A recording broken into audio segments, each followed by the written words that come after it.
Hello, hello, hello, my darlings. Thank you for joining me on A Slice of Life. A Slice of Life. Oh, I'm so excited about continuing where we were on yesterday. And I like these glasses. You know, these are the glasses that fell. And they fell over there, and I picked them up because I just wanted to have them on display. But you know what? I like these. These kind of like sexy. Look at this. I really like these. It's gonna be hard to get me out of them.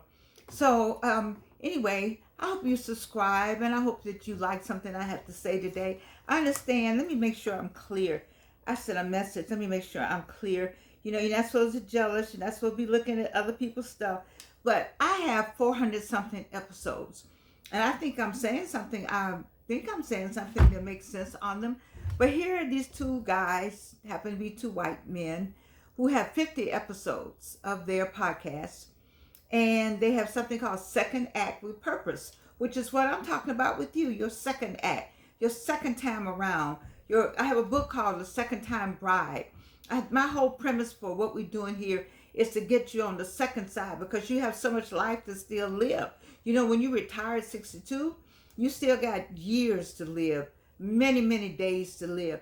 And so I like that they call their podcast Second Act, and they talk about purpose. So I support that. And they happen to be two white guys. They've done 50 episodes with millions of clicks, and they're up for a Webby Award. So I hope they get their Webby Award. But I have 400 episodes, and I'm still trying to get 1,000 subscribers. So I don't know what to say about that. I'm just going to ask the Lord to continue to bless me, and I'm going to continue to give. I'm going to continue to give. My mother always told me, and I guess you all heard this before, that a watch pot is slow to boil. So I'm not going to watch the pot. I have a number of people who can help me get 1,000 subscribers. I have 5,000 people on Facebook. But you know, you got to want to support me. You got to want to support me and what I'm doing and what I'm trying to do, and the whole slice of life. You got to want to be my friend. You got to want to. You just got to want to, you know, say that let's get Jordan some subscribers. I have a whole family that's never seen my Netflix show. I have a whole family that doesn't look at this. So you know, I just got to keep doing because I believe in what I'm doing. As long as you believe in what you're doing and you're doing it from your heart, it's all right. You know, but I just wanted to share that with you so you know, because I have a friend who called me. I love her dearly because she is so concerned about me and not having my subscribers yet, but I will have them at some point. Look at these pretty glasses on the side. I didn't know they had that on the side. Ooh. So, but anyway, you know, once I get 1,000 subscribers, I can sell some of my glasses going on back here. So we'll see what God has for me. He has never let me down. He's brought me this far. He brought me with the no tooth, the three cancers. You know, I had to go to Winship the other day. We don't know the results from any of that, but we're gonna say this all good, and I'm continue what I'm doing. And one of the things I talked about on this last one, 10 things you don't owe anybody an explanation for. You know, we talked about explaining stuff to people. You know, we do that. We should not be explaining. You don't have to explain things to people, but we do it, and I'm guilty. And one of the things it said, we don't need to explain our life choices to anybody. Let me move my water. We know whatever your choice is, whatever you don't owe anybody an explanation for your life choices, but we do that and people try to get all in your business. You don't have to do that. And then what about your career path? You don't have to do that either. If you choose to work, like I told my students, you know, I teach at Clark Atlanta University. I'm an adjunct professor for 20 years now. But you know, if you choose to work at a grocery store, and that's all you want to do, you don't owe anybody an explanation why you're doing that. If you like the money, you want to work with the public, you need some extra money, then go ahead and do it. And what I used to tell my students was, those of you who are coming right out of college, if you can't find a job you want, just take a job, take that money, save your money. Don't worry, you know, you don't have to do that. Plus your relationship status. I did explain the person that that wants to hang out with me is a month older than my daughter. You know, I just can't. So you know, and I was like, ooh, that's too much. I can't do that. But now I look at my friends that survived. She met him when he was 20 and she was 40, and now she is 70 and he's 50, and he will not leave her side. And this person don't want to leave my side either. So there are people like that. And, it works the other way around. Doesn't always work for us. But anyway, you don't have to explain your relationship status to anybody, or your appearance. That was the thing that bothered me because I did, I'm this person, lots and lots and lots and over the top and lots, and I would be conservative, because of the environment of the people I was with, and it's your body, your rules. That's it. Your body, your rules. You see? And so I just wasted a lot of time. And then the other thing I talked about on yesterday, it's okay to protect your peace. So protect your peace, whatever your boundaries are. They're not up for negotiation. That's just it. And then I think I touched on dietary choices. I think I made a joke about somebody said, I'm a vegan now. And then you said, I'm a vegan now. And some family members said, well, what about all them pig feet you used to eat? People always want to remind you of who you were all the time. So if that's what you want to do, if you got different health needs now, life changes. I eat differently than I did. I'm a chocolate fan, but I try to eat vegetables now. I need them. I look pale. I don't know if I look pale, but I look something. I don't know. But anyway, your dietary choices are yours. So today, we're starting with your past. Okay, so we all got history. You don't have to explain your history to anybody. We all got history. When you point a finger, where does the thumb go? Back at you, right? You see, I got my chair back, so I can lean back sometimes. But your past is full of ups and downs. We know that. And we also know that your past is your past. We all have a past. Don't let anybody make you feel differently because of your past. I got a past, you all have a past. You choose to who you have to share that past with. Nobody has the right to tell your past. There's one thing about it, when you become a celebrity, I think the first thing you need to do is tell your past. Only because somebody will tell it and try to make some money off of it. So, but your past is your past. You don't owe anybody an explanation about your past. They don't need to know your past. If they need your past, they need to know your past. Then you need to know their past. Because we all got one. And then whatever financial decisions you make. Money matters is a touchy subject. It really is. And everybody got an opinion on how to handle it. I admire people who know how to handle money well. They can calculate in their head and they can give you percentages. Do you remember in high school we all had to take, by the college prep plan, we all had to take a geometry, algebra, and geometry. Why do they make you do that in the college prep plan? Oh my God. I don't know what made me think about it. I just thought about it. It gave me chill bumps. And I married a math major. I like math. I like other people. My daughter's very smart in math. She has right and left brain. But I'm clear. I'm happy with my right brain or whatever the brain is that doesn't do math. But anyway, I digress. Your financial decisions are your own. Whatever that is that you decided. Everybody got different financial goals. Everybody has a different way of getting there. Everybody got obligations. Don't get it twisted. The person who signs the check got obligations to somebody. We all know what God is first. We know that, right? So you don't owe anybody an explanation for what you want to buy. Now I'm clear.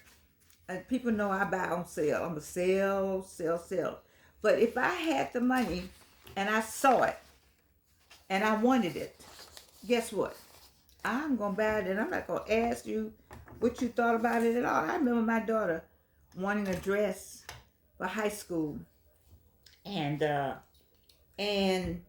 back then, I think Riches had layaway. Somebody help me. Do we have a layaway at Riches? I think so. Anyway, the dress back then was $500. I think it was $500. It might have been on sale for $500. It was that kind of dress. I don't know if you remember Riches Lenox, where the floor was, whatever floor that was, where they had hardwood floors, no carpet. Remember that section? You had to be old school to know what I'm talking about. Where they had the good clothes, the good dresses, the good something. It was a special occasion. She was the A student. And I think I put that dress in layaway. And it wasn't on sale. If I remember, it wasn't on sale. If I remember. And then I had to get it out. And I think I had to get some help getting it out. I did. Because it was just a lot of money, but I want her to have it. And I thought she deserved it. But I didn't explain it to anybody. But because it wasn't anybody's business, but the three or four of us that was working on getting that dress for her to wear for this, whatever this was. And the thing about it, I don't even think she asked for it. She didn't. I don't remember Evelyn asking for anything too much. She didn't ask for a car or anything. She was just a kid, just buying whatever we had. Because she had seen the struggles of her mother. She had seen how hard it was for me to get her up to where she had to be and to get her up, just to raising her. It was not easy. And I had God on my side. That's for real. But like whatever your financial, the way you manage your personal finances is your business. It really is. And people shouldn't be sitting back pointing out. Like for instance, now here's the thing that will get everybody. If you go get a car that you really like, and you say, I've been wanting this car a long time. We all got car notes. Now, some people don't have car notes. But if you have a car note for, I don't know what car notes are now, but I do. Let's say, let me give an example. Your car note is $300 a month. And it's a Toyota. And it's what you want. And it's the right color. Then don't get mad with the person who says, my car note is $520. It's a Jaguar. And that's what they want. And they work the same job you work. Because they decided, how do you know they haven't saved? They saved the money to put the down payment on it. And instead of $520 car note, they could have a $300 car note just like you. Because they put so much money down. I'm just saying, stay out of people's business. Let people have. A person could die tomorrow. And they could say, or they could be on their sick bed. And they could think about how good God has been to them to let them get some of the things they wanted. But there's some material things all of y'all want. It's some material things that all you all want. What are those material things you want? What are those things you want? There's some material things you got. You look around that house. Look around that apartment. Look around that condo.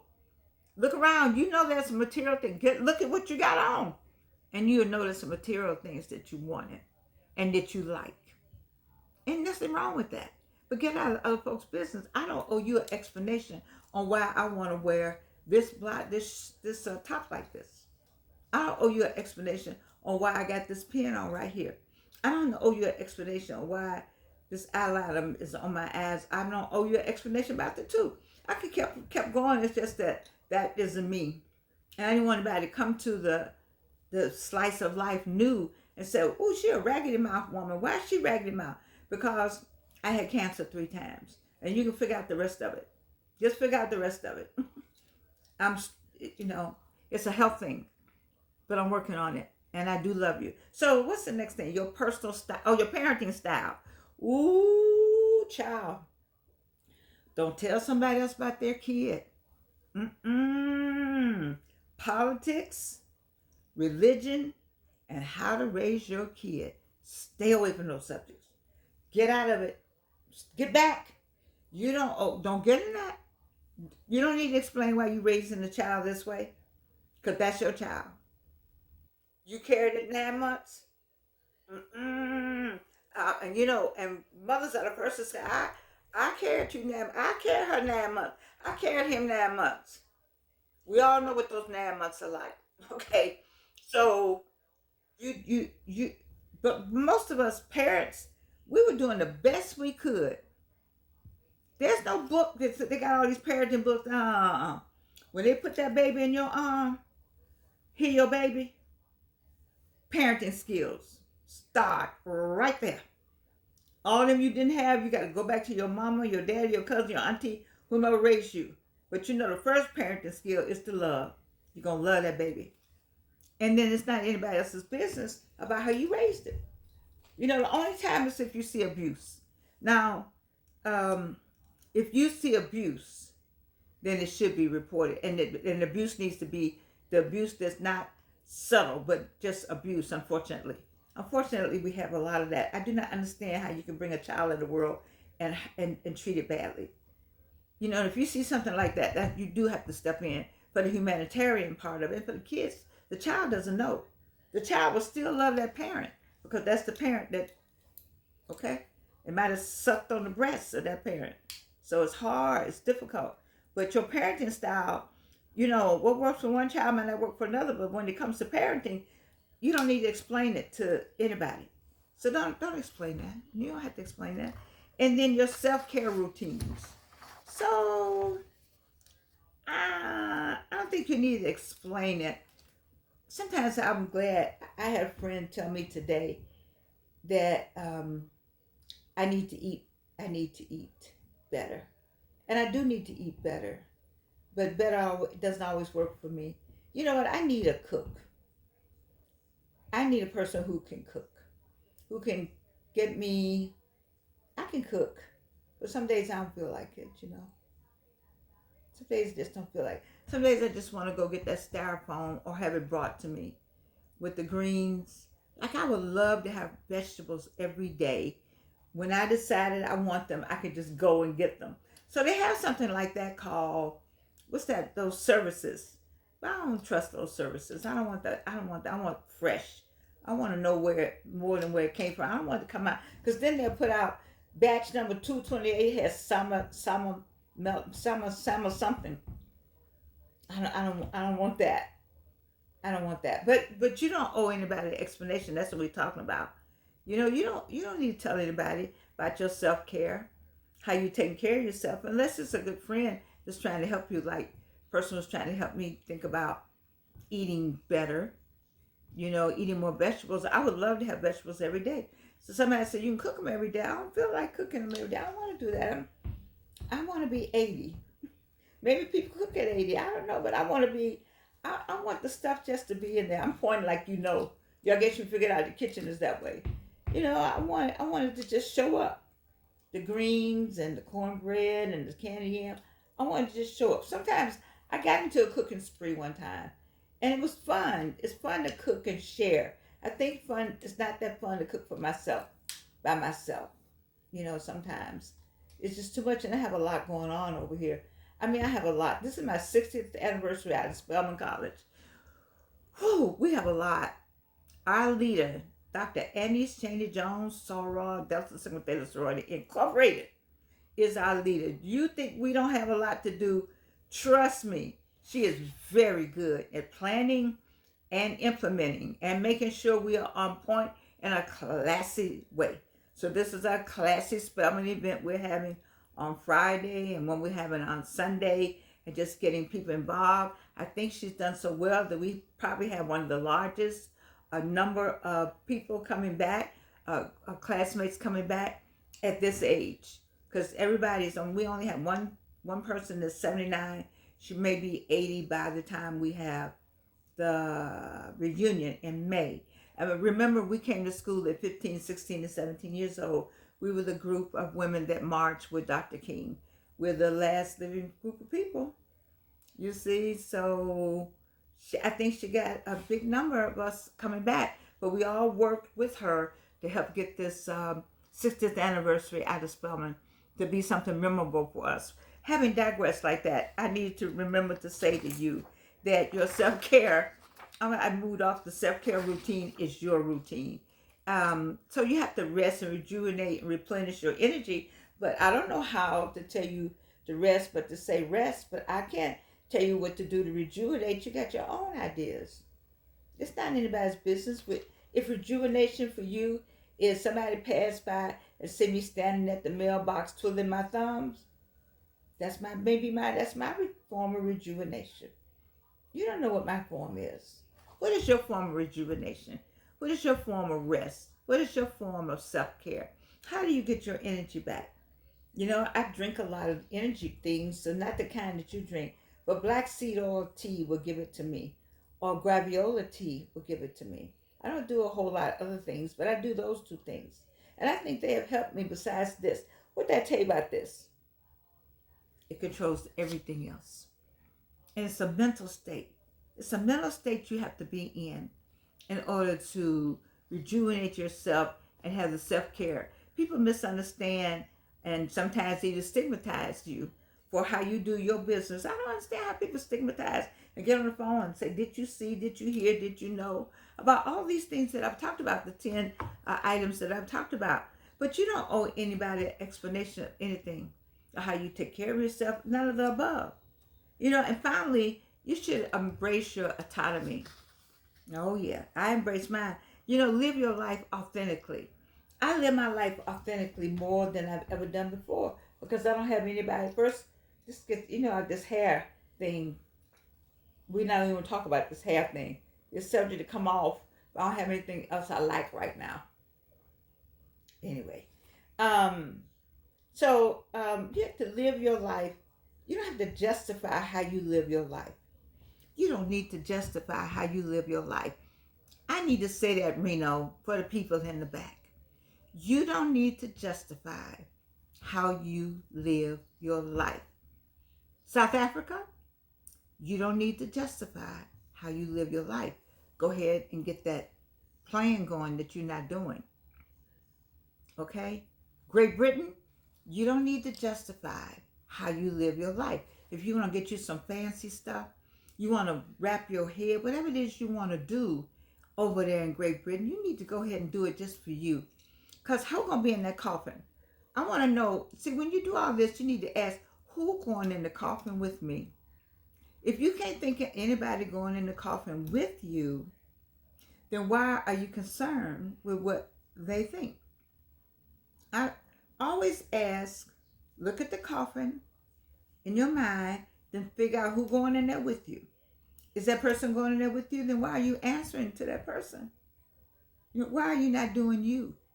That's what I want to know. So, do you embrace your autonomy? Georgianne, I like all this. I can even do more. I stopped doing it because I am at Clark Atlanta, and I do need for my students to take me seriously. So I just I said, well, let me tone it down just a little bit. But there's somebody no telling where I'm going to go. It's not always easy to navigate this thing called life. It takes stamina. I say it all the time. It takes stamina to be an adult. It takes a lot to be Georgianne. I don't know about you. What about you? Whatever your name is out there, sweetheart, does it take a lot to be you? It takes a lot to be me. It's not easy being me. And I have some challenges. I got some. I look at my face and think like, wow. But I think about what God has brought me from, and then I go, wow, look what I've been through, and I'm here to testify. A test is a testimony, and so none of these people define who you are. God knows who you are. And are you kind? I meant to bring the verse for the day is love doesn't hate. You all know that. All the things that love doesn't do. It doesn't take account of who did what last. I want us to be more loving to one another. Can you do that? Can you embrace this journey? Embrace it knowing who you are. Can you unlock your true purpose? Work on unlocking your true purpose, because God will give you, God is giving you all you need. You just need to unlock your true purpose. And how do you do that? Listen to A Slice of Life, or hopefully remembering that we are getting what?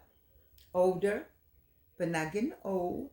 And remember that the whole purpose for I'm not a podcast because it's just me. But the whole purpose for this program is because I want you to have this. I want you to have a well-lived life. And the reason why I want you to have this well-lived life is because God told me that's what I'm supposed to do. I am supposed to share with you what it takes to have a well-lived life by way of Georgianne and Georgianne's mistakes and the things that have happened to me, the problems and concerns that happened to me, the issues that have happened to me, the heartaches that have happened to me. All of that is for me to share and to give, because that's what we're supposed to do. When you get money, did you know that money was to give away? I know you all don't get that, but you'll get it one day. Giving is receiving, receiving is giving. You see? And so when you get to a certain point, It's not even when you get to a certain point. If you have something to give, just give it. So I give this. I've asked for help. I've asked for you to subscribe. I have one or two or three people getting 5 people. When I know there are people who could get more people to subscribe to me, for whatever reason they don't, and I don't have the support of the people I thought. I have 5,000 people on Facebook. All they want to know is what am I doing next, but not enough to just go ahead and subscribe. But it's okay because God got this plan. God got all of this. And what about you? Does God have you? What does God have for you? You know He got something for you. If not, have you asked? And a delay is not a denial. No, it's not.